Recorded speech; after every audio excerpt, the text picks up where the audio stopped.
Hello and welcome to Intangify. I'm your host, Matthew Asbell. The Intangify podcast is about the intangible aspects of business. And we have guests each week talking about different aspects of intangibles. My guest this week, sorry, I'm getting a note from the host, but I'm a little confused. My guest this week is Omer Golan. Um, Omer and I were instant friends when we met only a few weeks ago, and it is largely because the man reeks of inspiration. He, and we'll hear his story today, but where he is now is creating a nonprofit organization that really helps people to see the alternatives in their lives and had they made a different decision, especially people who have suffered a certain kind of trauma. So we're going to talk a bit about Omar and his past and his very interesting trajectory, all coming back to my what if, how it all changes, and what the future holds in relation to a new foundation and brand new AI platform. So, Omar, welcome. Glad to have you here. Oh, you're muted again. You got to unmute yourself. Hello, thank you for having me. Sorry about that. No, that's okay. That's a 2020 rookie mistake. So you've helped us go back in time, but we need to go back further in time because we really need to understand um, who is this guy? Who is this Omer guy that we're talking to that's got this amazing story? And I want to start maybe with your arm. Can you maybe hold up your arm and show it to us? Well, What is that? What's that say? uh, well, this one says now. I had a watch here that melted into my arm, so I had that scar shaped like a watch, and I always wanted to put the word now so I can be reminded that the time is always now. And this says lechem v'shashuim, which is in economics terms from bread and circuses. Bread and circuses, if to me it means extravagant pleasure. Uh, I was uh, I was advised many years ago to amputate this arm, and since then I refused, and I'm still using it. So that was a terrible advice, and it's a reminder for me to live today. Like it's your last day, and if you're living today like it's your last day, what kind of world do I want to live to my kids, to my family? What kind of world do I want to play a part of? So that's the reminder that I have on myself. So it's kind of like a carpe diem that you placed right on the arm that you almost lost. And Exactly. and that really takes us to, you know, how is it that you almost lost your arm? That defining moment that you point to as, what if things were different? How is it that you lost your arm or almost lost your arm because it's there? Almost lost it. When I was well, first I'm Israeli, right? And so born near Tel Aviv. And when I was 20, I was serving the army. It's a mandatory army service for every Israeli. And I was volunteering one weekend to go and help my friends at the base. I was supposed to be at home. And I was sitting and playing backgammon on the side of the road in Road 90 in the West Bank, waiting for a ride up to the base. And I was approached by this 21-year-old kid, Palestinian kid, that came up to me from behind. Before I saw him, he gave me a big hug and yelled something in my ear and detonated 15 pounds of explosives between us, um, most literally losing his head. And I got up. I helped my friend that was with me. I noticed that I'm on fire. It took me a few minutes to realize that I'm on fire, but after a few spins, I realized that fire is always behind me because it's my uniform, and I had to lie on these disgusting remains to shut the fire out, where I lost all my energy.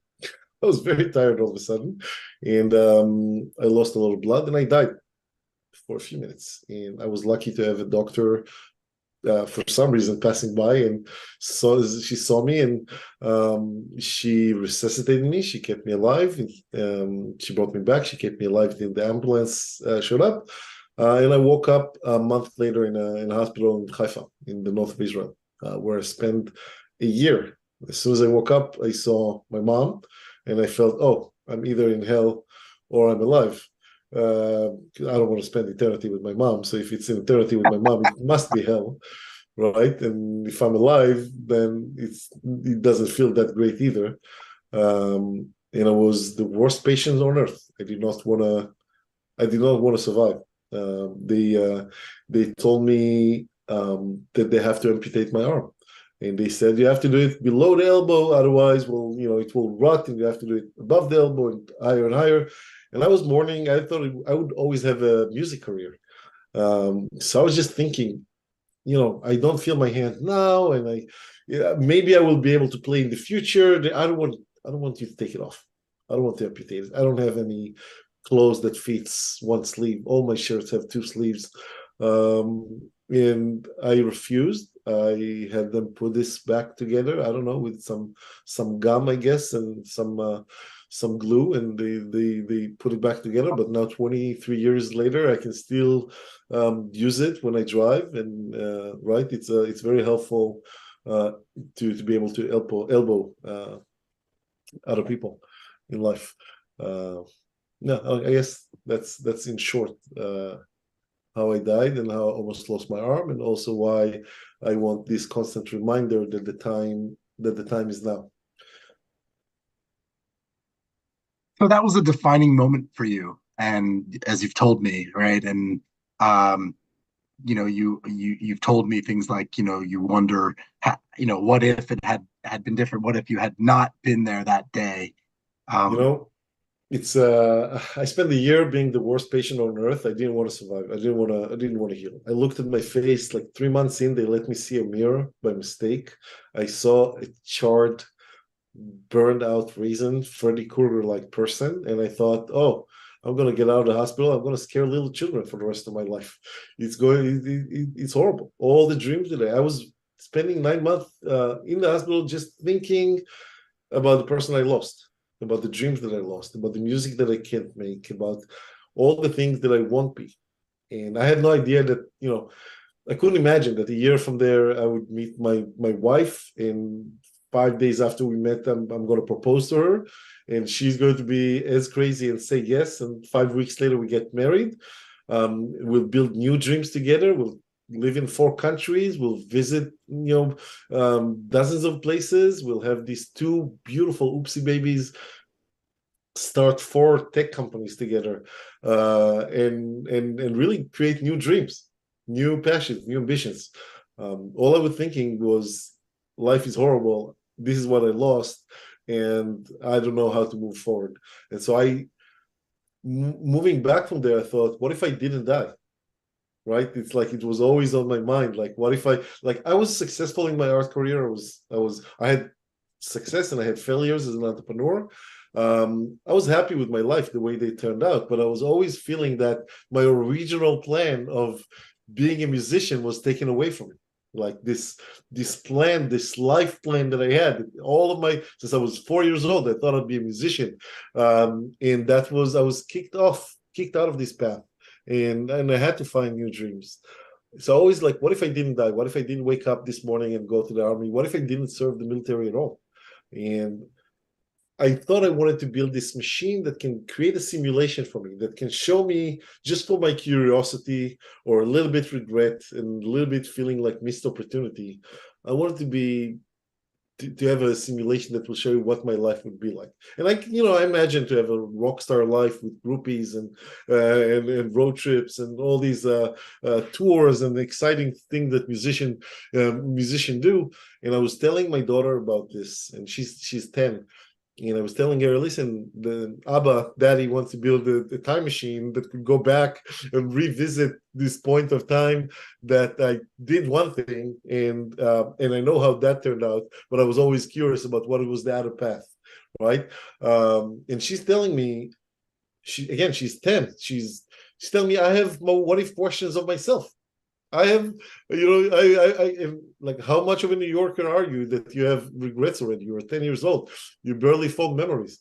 And she says, no, you're creating simulations. I want to ask, what if I would uh, grow up to be a scientist or a singer or a CEO like you? What can my future look like if I'll choose any one of those things? Um, so I started thinking about it as a time machine, as a place that you can go back, but also forward, and getting this closure about your past, and maybe having a way to envision or imagine a future that you'll be good at, that you'll feel better at, and when I realized this is almost like a miracle question. When you ask people what if, any kind of what if question in their mind, what if can be a place that opens their mind up to possibilities of being in a better place. So what if, just consider what an alternative reality might look like, one in which all your problems go away, one in which you are in a different place, in a better, your problems are solved, you have everything that you want to have. What would that look like? And that's what I started building 3 months ago, on my own. And now we're more than a dozen people that are working on this full time, and about 80 volunteers that help us think about how to help inspire people, to give them hope, and then after we inspire them, I want to give them a way to turn their inspiration into action. So how do I let you experience a little bit of what you want to do, right? You might not being able to get an internship as a doctor if you didn't study medicine, but maybe there's other way for you can taste a little bit of that life. And the same thing for anything that you want to imagine yourself doing. So there's so many directions that we can go right now, but I think first it's important to, maybe we should point out, like, no, Omer's not building an actual time machine. Well, Not to yeah, my I'm not not building an yet. actual. It's not yet. There's no hardware involved. The time machine is only in your head. And there's Daniel Gilbert, sorry, the author. He wrote something about humans being terrible mental time travelers. And I think that's true. It's hard for people to imagine things to be better than what they are. Everyone can consider alternative life outcome if they really have to think about it. I can tell, hey, Matthew, can you imagine right now taking all your family and moving to Brazil? And you can imagine it, but having a third party, in our case, is AI, that bothers to get to know you, that has that deep understanding of your values, your history, your core self, having that big AI mystical software that learns the internet, that knows everything, that considers all the possibilities, that have learned from everyone else's successes and failures, having that system look at you and tell you, Matthew, here's things that I think you can do with your life. Here's your potential, things that you can actually achieve, and this is a realistic way to achieve them. And after that, if you are really inspired by that, I will give you this list of how to get things done. Most people don't bother to Google their future, what they want to achieve. And I think that's the only thing that separates entrepreneurs than other people, is that we don't think that it's impossible. We are going to research and make sure that there is a way to do it. We just need to find it out, right? So I want to build an inspiration machine that tells people what they can do with themselves and give them the resources, and make them brave enough to advocate for themselves, to try and do something, even if they think it's impossible. Thanks. We're gonna go to break and come back and talk a little bit more about what if and how it applies in the sort of post-traumatic stress disorder kind of circumstance. So you've been listening to Intangify on talkradio.nyc, and we'll be right back. Are you a conscious co-creator? Are you on a quest to raise your vibration and your consciousness? I'm Sam Leibowitz, your conscious consultant, and on my show, The Conscious Consultant Hour, Awakening Humanity, we will touch upon all these topics and more. Listen live at our new time on Thursdays at 12 noon Eastern Time. That's The Conscious Consultant Hour, Awakening Humanity, Thursdays 12 noon on talkradio.nyc. Are you a high-achieving, growth-oriented leader? Are you interested in developing your authentic leadership while creating a healthy, inclusive workplace? Hi, I'm Dr. Mira Brancu, host of The Hard Skills on talkradio.nyc at 5 p.m. Eastern on Tuesdays, where we discuss how leaders develop the hard skills needed to make a greater impact. We interview experts, have live coaching, and tackle these challenges. Listen to The Hard Skills on Tuesday at 5 p.m. Eastern on talkradio.nyc. Are you a business owner? Do you want to be a business owner? Do you work with business owners? Hi, I'm Stephen Fry, your small and medium-sized business or SMB guy, and I'm the host of the new show, Always Friday. While I love to have fun on my show, we take those Friday feelings of freedom and clarity to discuss popular topics on the minds of SMBs today. Please join me and my various special guests on Friday at 11 a.m. on talkradio.nyc. You're listening to Talk Radio NYC. Uplift, educate, empower.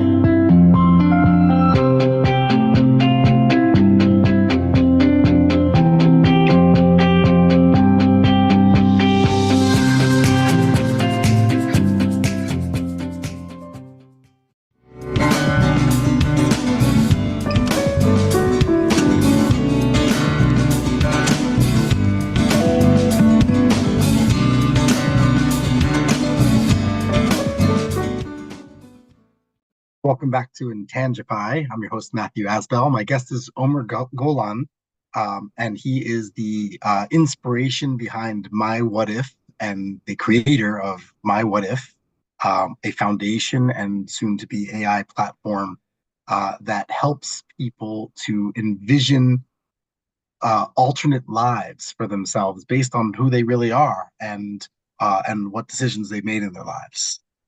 Omer, when we were talking before the break, we talked about sort of how this concept evolved and how it really could apply to almost anyone. You mentioned your daughter at 10 years old, spoiled New Yorker that she is. Don't tell her I said so. No, but you mentioned that even she said that's interesting. How could I would like to know what I could do differently, what it would be, what my future would hold. And when you and I have spoken in the past, what you've told me is, this is typically a way in which psychiatrists work with sufferers of post-traumatic stress disorder, PTSD. And I suspect that you're someone who's dealt with that. How is that? How do psychiatrists address PTSD that's similar to what you're doing with your AI platform?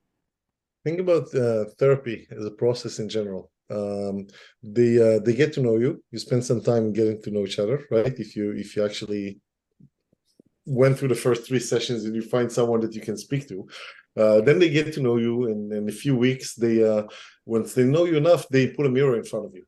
And it's not an actual physical mirror. It's a way for them to reflect back to you who they got to know, what they know about you, and then they try to use guided imagination. It's called in a professional language positive imagery and positive visualization, to get you to consider the different aspects in your life that are terrible right now, and that you're having a hard time coping with, and try to think about what that would look like. And think about, it's easier maybe to look at it through the lens of an athlete.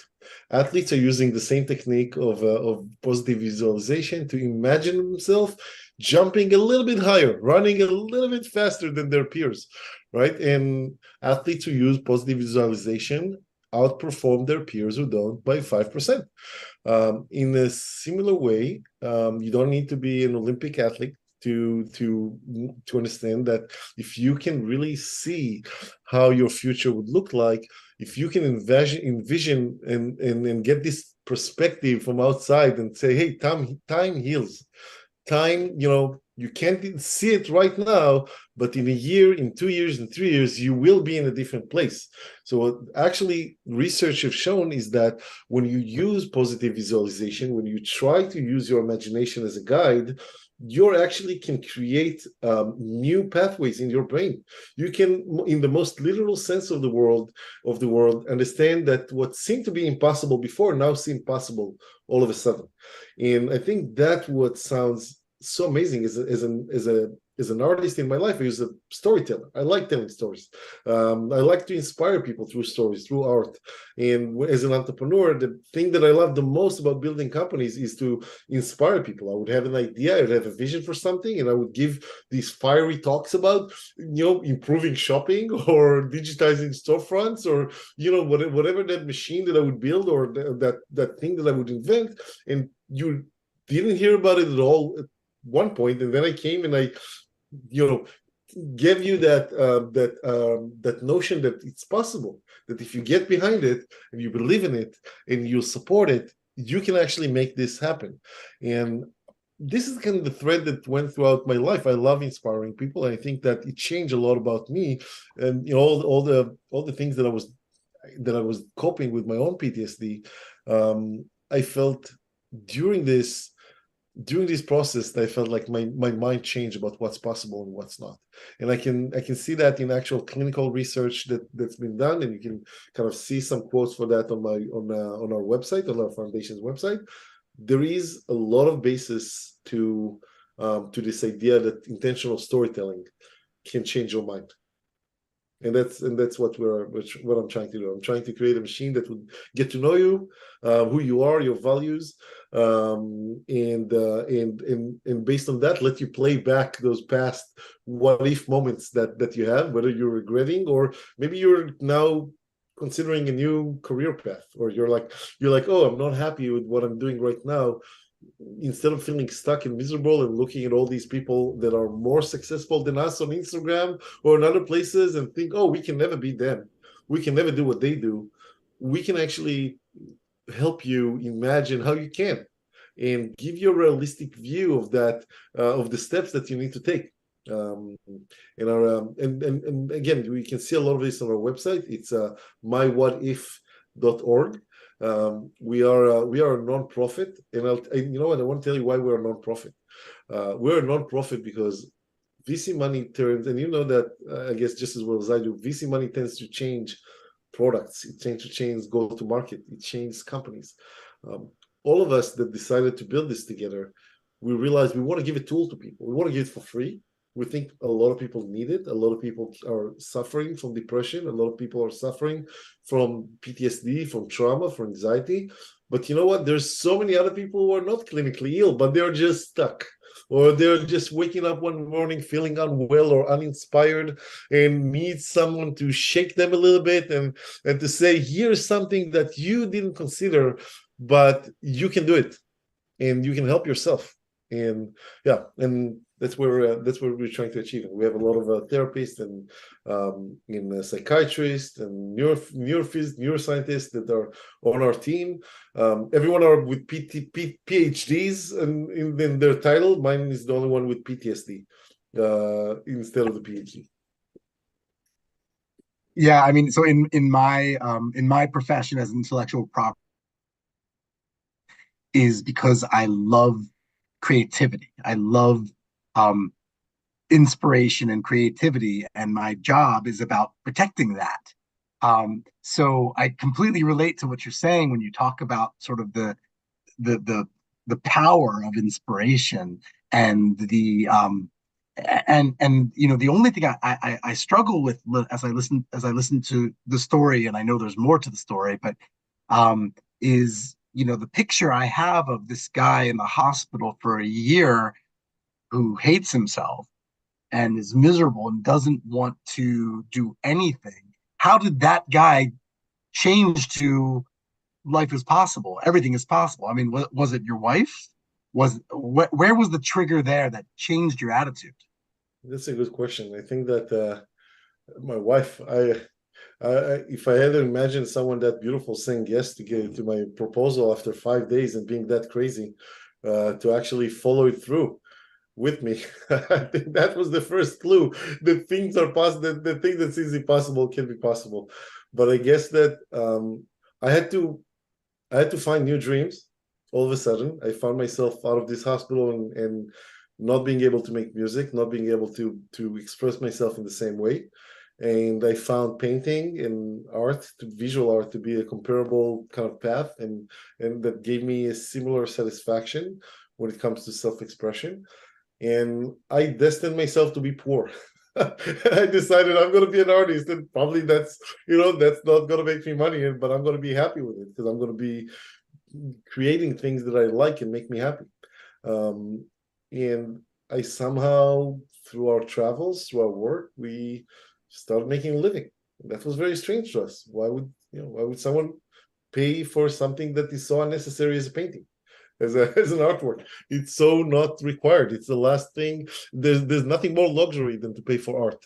And I realized that if I can make my dream come true, to make a living from something that I love, then I can pretty much do anything. And I was always very agile, and I had strong perseverance, and I always thought, I can do things that other people can't. Maybe some vanity there, but I can, I have some self-propelled force that I want to push forward, and and curiosity to discover things. And I feel this is the same for artists or entrepreneurs, or anyone that can see themselves do something different in life and wants to do something different. Yeah, I don't know. It's a great question. I think my life just got me into that place. Yeah, it's so hard to imagine coming from a place of sort of hopelessness, and how easily, I mean, I can imagine. I didn't go through this, and I wouldn't pretend to have to be able to relate to it fairly, but to imagine, you know, having something so bad happen to you, you a lot of people would have that impact them in a negative way, such that it would make them not want to go outside, not want to try anything, you know, curl up in a ball, stay safe, stay safe. Um, but I equally appreciate that. Hey, look, I died, so basically, nothing else is going to be worse. I might as well go. You know. I don't know if I can die again. Uh, no, I don't think I'm invincible. I just think that I got a chance of a second life. I want to make the best out of it. I live till today. I live like it's like my time is very, very short. And Now, I want it's now, and I have no patience or time to spend on people who has all the time in the world. Um, I have I have desire to surround myself with people who have feel the sense of urgency to do something fulfilling, to do something with impact, to do something that would leave the world better than what they came into. And I think that's, I could be angry, I could be upset, I could be feeling sorry for myself, but that would not lead me to do anything that would leave the world in a better place than what I found it in. Not the first time when I lived, and not the second time that that I was born, right? And then there's another point. My daughter, Zoe Frank, she was born 12 years to the day that I died. And usually it's December 21st. Usually this time comes, and I'm very agitated. I have a lot of I'm tense, and a lot of emotions floats during this kind of days in the year. And when she was born, I was 3 days in the hospital. This long delivery, didn't even think about it. And when she came out, a friend called me, the woman that blew up with me, and she told me congratulations.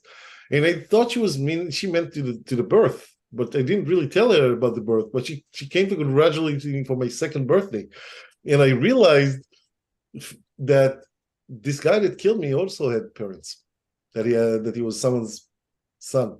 And as a 30 seconds parent at the time, I was like, all of a sudden had all these emotion comes, and realizing I was very cynical, and I didn't think I want to be a father, and all of a sudden her head pop out, and I'm like the happiest person in the world. I don't know how that came to be. It killed my cynicism, in a way. It destroyed all the edge that I had to my humor, destroyed in one day, and dad jokes became like the only thing that I can that I can use that comes out of me, unfortunately. Realizing that we want to leave something better for our kids. And I think since then, I'm just thinking about the world from that perspective. Like, how do I want them to live? How do I want them to experience the world?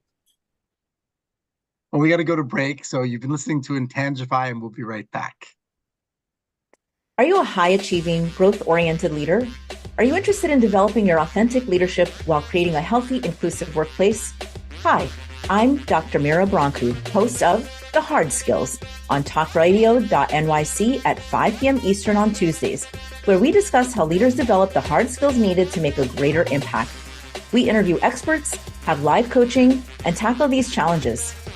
Listen to The Hard Skills on Tuesday at 5 p.m. Eastern on talkradio.nyc. Hey everybody, it's Tommy D, the nonprofit sector connector, coming at you from my attic. Each week here on talkradio.nyc, I host a program, Philanthropy in Focus. Nonprofits impact us each and every day, and it's my focus to help them amplify their message and tell their story.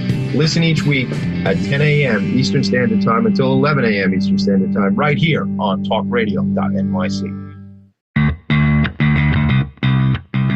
Are you a business owner? Do you want to be a business owner? Do you work with business owners? Hi, I'm Stephen Fry, your small and medium-sized business or SMB guy, and I'm the host of the new show, Always Friday.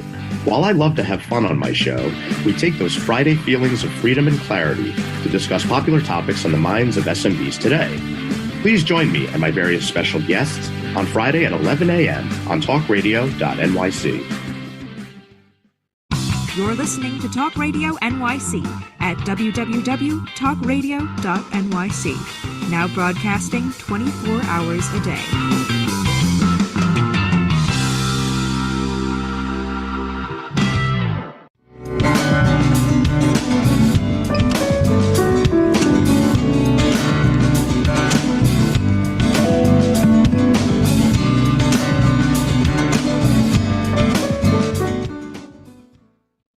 Welcome back to Intangify. I'm your host, Matthew Asbell. My guest is Omer Golan, the founder and creator behind WhatIf at mywhatif.org.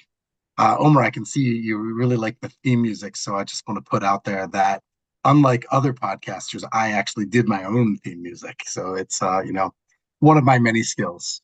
Now, doing that when you have 10-year-old kids running around is even more of a challenge, as I'm sure you can appreciate. I appreciate that. Absolutely. But anyway, before the break, we were talking about, this idea of, just the story about your daughter's birthday, which I thought, well, that was new to me. That was really cool to learn, and how that was the anniversary of your death. Yeah. But I want to shift gears a little bit to a little bit more of the inspiring story behind WhatIf, because somehow you got out of the funk in the hospital. You met your wife and got married, and you moved to different countries, and then ultimately ended up here in the United States. And you told me a little bit about that basically you came and you were trying to be an artist. Now, who would lose their use of their arm to play guitar and not be a musician, and then decide to go into the visual arts and say, I'm moving to the United States and try to be an artist? But I guess you have to die to do that. I'm not sure. I don't know if you have to die to do that. We got married. We went on a year and a half long honeymoon to paint in different places in the world and to enjoy our. I mean, we got married so quickly. We need to get to know each other somehow. So for us, the honeymoon was the time that we got to know each other really and deeply. And we ended up after this honeymoon somehow in the Netherlands. Where we stuck around for about 4.5 years. And in the Netherlands, people look at art as something different than in Israel. They have like rich history of culture and art. And we lived in Leiden, the birth city of Rembrandt, most poetic and romantic city, I guess, that I've ever been to in my life. Highly recommend you to visit there as well. Poetry on the buildings is fantastic. I had to go back to Israel after 4.5 years. I had a lot of surgery that I had to get done, and I did some surgery in the Netherlands. I realized like I wanted my wife to have more support when I'm under. And she's amazing. She's been with me through dozens of surgeries and treatments, and she was really what kept me also alive and happy throughout all of this. When we moved to the US, it was after flipping a coin. My daughter was born, and I didn't want to raise her in Israel. I felt this PTSD. I felt everything was kind of tainted in this incident, and I was terrified that she would have to grow up in that same place and get to the same place that I did. And so we flipped a coin between Berlin and New York, two places that we knew.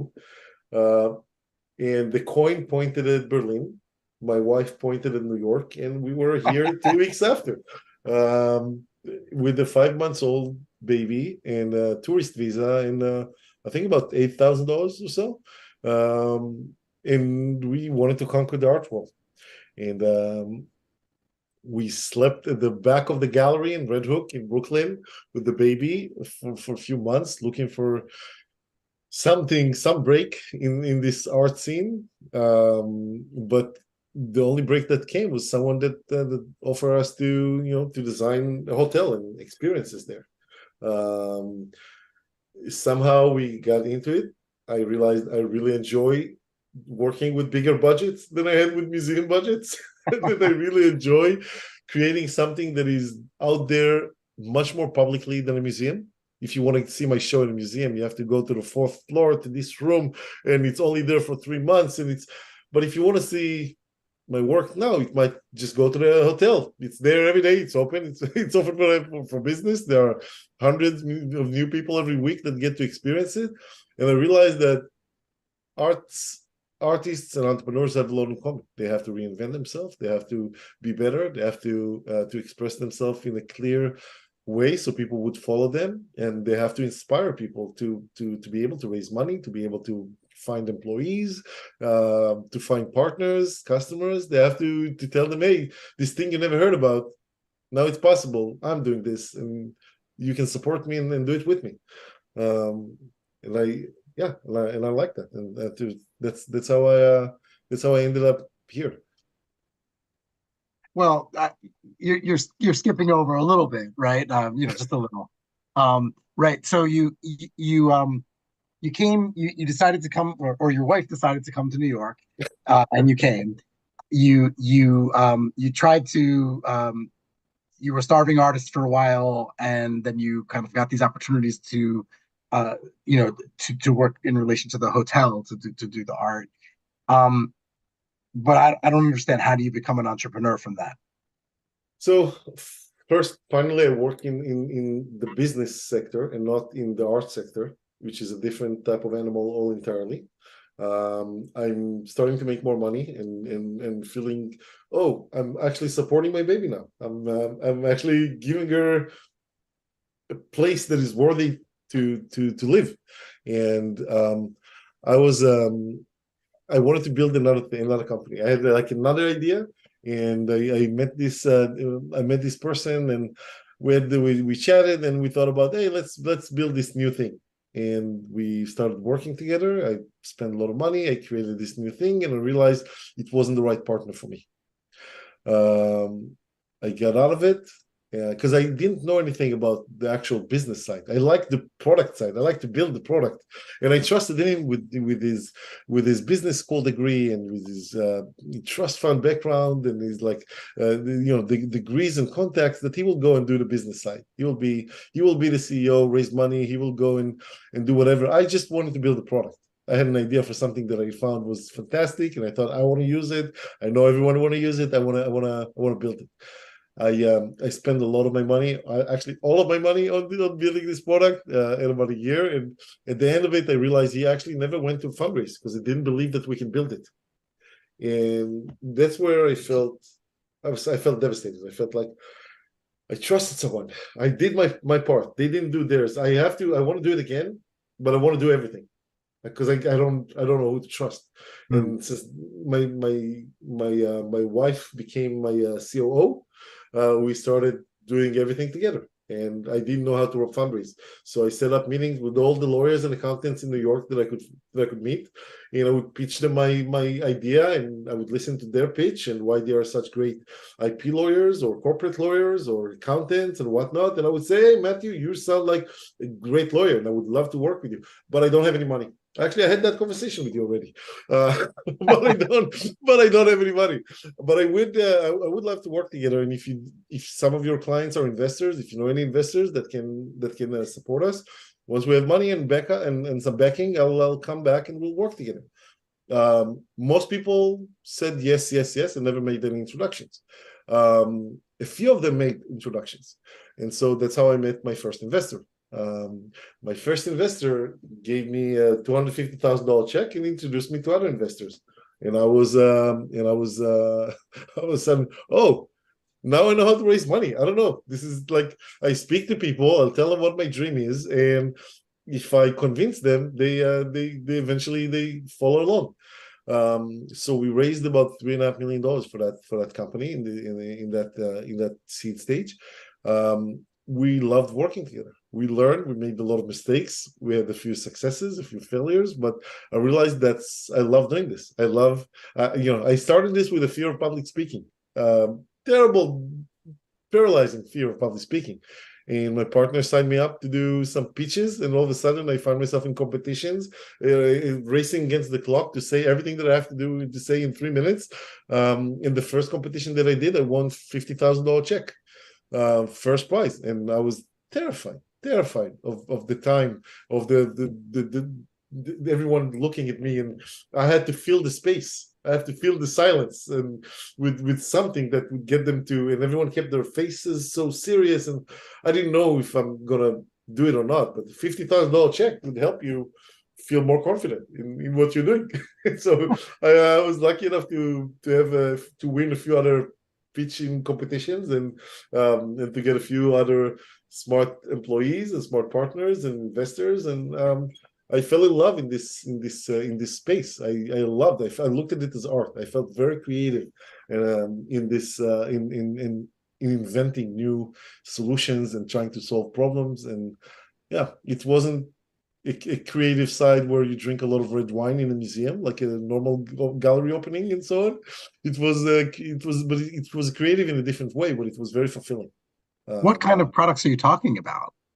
Well, Autonets was digitizing storefront windows. We invented something that you apply to the storefront, and it becomes a smart interactive screen that looks at you and understands what kind of person you are, your emotions, what you're wearing, your demographics, and show you things that you care about. And you engage with it using your facial expressions, your hand gestures, your body motions, and so on. And the idea was to do window shopping as something real. And then I invented a projector that projects on 4 walls and a ceiling from a single light source, to create this cave for my daughter, so she would feel like she's at the bottom of the ocean, or flying through space, and making bedtime storytelling a little bit more interesting than Peppa Pig, and so on. Then I invented another AI software for retail that helped them optimize their retail media and so on. But that's where I had this big moment, I guess, where I signed my first customer, an investor to my latest company, and everyone congratulated me, but I woke up the next morning feeling empty. Like, where's the dopamine? Where's the happiness? Where's, like, I did something that in previous companies took me 6 months or a year to achieve, and this thing, I've done this in 3 months, and I'm supposed to feel more. I'm supposed to feel better about it. But I realized I felt like, I didn't care. I didn't care enough. It was like, I think I told you this. The person I was going out to pitch my business, and there's a lot of people are pitching. The person before me invented this protein that's going to help him solve world hunger, and the next person invented something that you put in people's heart to make them live longer. And I'm talking about giving fiery speeches and optimizing shopping in malls and in stores. And at one point, I woke up and I just didn't care. I didn't want to do this. I didn't feel like this is my meant to be. Like, I didn't feel like I want to improve shopping anymore. When I started doing this in previous companies, I was excited about the innovation and the technology. And then I moved on to this almost automatically. because I knew the space, I knew the players, I knew the customers, I knew the investors, but it didn't make me happy. So I didn't want to get into another decade of doing this. I wanted to, what if I would be braver to try something new again? And I guess now I build a nonprofit in the same way that I build startups. I'm trying to put like strict deadlines and product sessions and everything that you would expect from a startup, but putting under a nonprofit umbrella. Let's take a break, and when we come back, we'll talk about what inspired the start of the nonprofit, and where we are today. You've been listening to Intangify on talkradio.nyc, and we will be right back. Hey everybody, it's Tommy D, the Nonprofit Sector Connector, coming at you from my attic. Each week here on talkradio.nyc, I host a program, Philanthropy in Focus. Nonprofits impact us each and every day, and it's my focus to help them amplify their message and tell their story.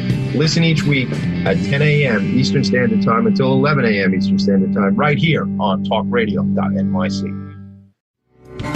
What really drives success in business? Introducing Intangify, the show that explores the intangible assets that create value and growth. I'm Matthew Asbell, your host and an attorney focused on innovation. Join me Fridays at noon Eastern to discover how innovation, culture, and other intangibles shape thriving companies from startups to established businesses. We'll share strategies to unleash your business's true potential. Tune in live on talkradio.nyc Fridays at noon Eastern and Intangify your business today.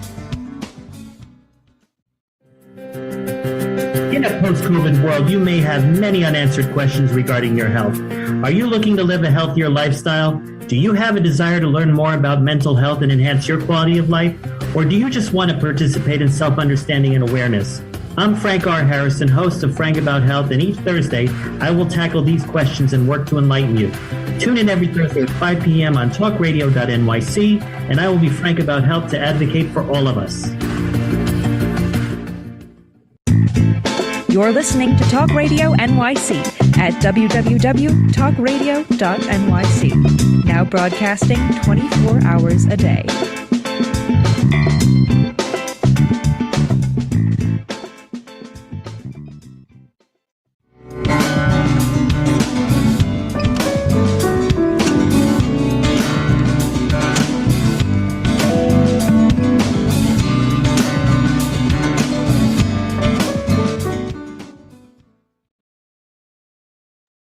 Unmute myself. Welcome back to Intangify. I'm your host, Matthew Asbell. My guest is Omer Golan, and we've been talking about My WhatIf foundation that he's launching, and an AI platform that allows people to envision alternatives in their lives, whether as a result of some trauma they experienced in their past, or even if they're just looking for more inspiration, a better life, a different life in the future, and how to get there. So Omer, you were talking before the break about feeling unfulfilled with you had success as an entrepreneur, serial entrepreneur, right? And you just sort of felt meh about it and felt like you wanted something more. And I think offline you told me that you had this moment where you had this dream, and that sort of brought about this idea. Maybe you could tell us a little bit about this dream. Well, I I wanted to do something with an impact. I knew that much, but I didn't know exactly what. And the idea for WhatIf actually started 13 years ago in my head, and I approached this guy that I knew, the smartest guy in AI that I knew, at least for that 13, 15 years ago, and I told him about it. He said, "Listen, I'm going to save you $1 billion right now. You're going to spend $1 billion and not going to make it. It's just not possible to build it. Move on with your life. It's a great concept, but don't spend time on trying to do something that technology is just not there." I had this dream, and in this dream, I had this weird vision. I saw myself recording a video on my phone in a park next to my house, telling people about this what if concept. I want to build an inspiration machine, a what if machine. I didn't know exactly then if it's a nonprofit, if it's a startup, if it's whatever. All I knew is startups. I imagine it would be a startup, but I had this vision where I was sharing this concept on video and sending it to a few specific people that came in my dream, and apologizing that I'm a very rational, grounded person, and I don't usually, just fantasize about something and then asking people to change their life and come and do it, which actually, in reality, I did do that a few times. But in this vision, I saw myself recording the video, asking them to come to New York and have a conversation about this. I don't know how. I think that's the part that I feel very strange. It's meant to be. They're all find themselves available, interested, aligned around the same thing, and agreed to meet and speak about what it can be. And I asked them, can you speak to a few people and share with them this vision, and ask if they would pay for it, if they would use it, what it's for. And maybe that's how when we meet, we can actually have a conversation, something to talk about, because I don't know what it is. It came from my head, and all I know to tell you is I want to build an inspiration machine. What it means, it's yet to be discovered. And we all had this conversation with strangers and with people that we care about, and all of a sudden we realized that at the end of the conversation, someone confessed their what if question, and all of a sudden someone's telling you about their car accident where they killed someone by drinking and driving, and another person is telling you about giving birth to a dead baby. Another person has best friend committed suicide suffering from PTSD. Another person feel unfulfilled in their career intently, and they feel that it's because they chose maybe the wrong business school. Other people feel like they should have had more kids or less kids, and live in the wrong place or the right place. And it touched so many people in different places. And 2 days before we met, I realized there were like 50 people on an Excel sheet that at the end of the conversation I asked, how can we get involved? How can we get answers to our what if questions? Can we play with this? Can we play with this software? Can we be the first ones to try it out? And we'll contribute whatever it is, money, skills, design work, whatever it is that you need. But we want to help you accomplish it and see it come to life. And so I saw this. Oh, this is more traction than I had anywhere in other ideas that I had in my life. This is so quick. What do we do? And so I gave them empty pitch decks where we created the slide that says what if, a slide that says mission, values, MVP, future, and I asked, hey, just go and imagine the company that you want to build. Whatever it is, like go and figure out, if I'm going to change my life now to do this, what is the most ideal place for me to work at? And when we met, we pitched to each other, and we realized we are all aligned. We all want to build something to give for free to people who needs inspiration and imagination and have some clarity of thought. And I feel like we all want to have the shared vision and values, and we agreed on how to get this done. And so if we all agree, let's do it. Let's get started. And none of us talked about how we're going to make money from it. None of us cared about how much equity I will have, or this. Like, we didn't have conversations that I was used to having. And I realized we all here to leave the world better, when we leave than how we found it, and we're all here for something similar. And so, that's how we embarked on this journey together. And the more we spoke to people, the more we found more people that want to be involved. And I think I told you, I believe in randomness. I don't believe in meant to be. And at times where I'm trying to consider new things in my life and new directions, I just try to increase the level of randomness. So I would go running in different trails or training in different gyms. I would go work from different co-working spaces or cafes, and we'll do more of lunch club meeting and meet random people. I think you increase randomness, you increase the chances of something good would happen, and you'll meet a person that would inspire you. And I met not one, I met 200 people who inspired me and said, oh, you inspire us and we want to do this with you. Yeah, and that's how we are now 3 months in, and so many dozens of people that are contributing their skills, their brains, their philosophy into making this inspiration machine come to life. So we only have a minute left, and maybe I'd like you to, if I know you're not prepared for this, but you can let me know how you want to deal with it. I'd like to know maybe what your message is. Like what's your message to entrepreneurs listening to this program who hear your story? It could be involved in your message as it relates to my what if and your needs there, or how people can get involved. But it could be also just the message you'd like to leave people with for their own sakes.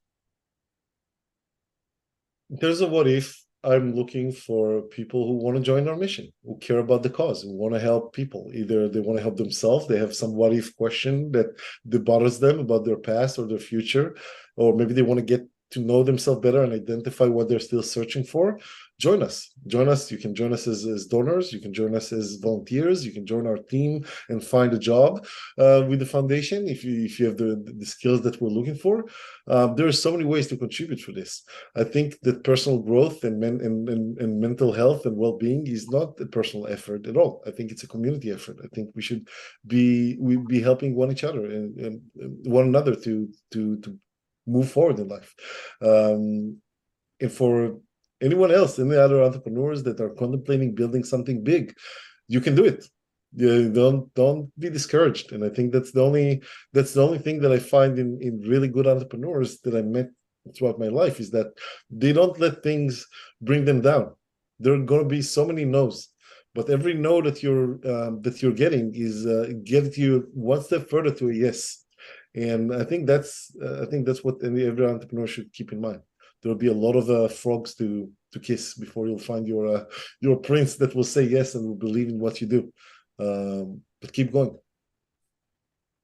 Thanks so much, Omer. It's been great to have you here, and I continue to enjoy our conversations every time we chat. You've been listening to Intangify on talkradio.nyc. I'm your host, Matthew Asbell. My guest has been Omer Golan from mywhatif.org, and look forward to seeing you next time. Thanks so much. Thank you.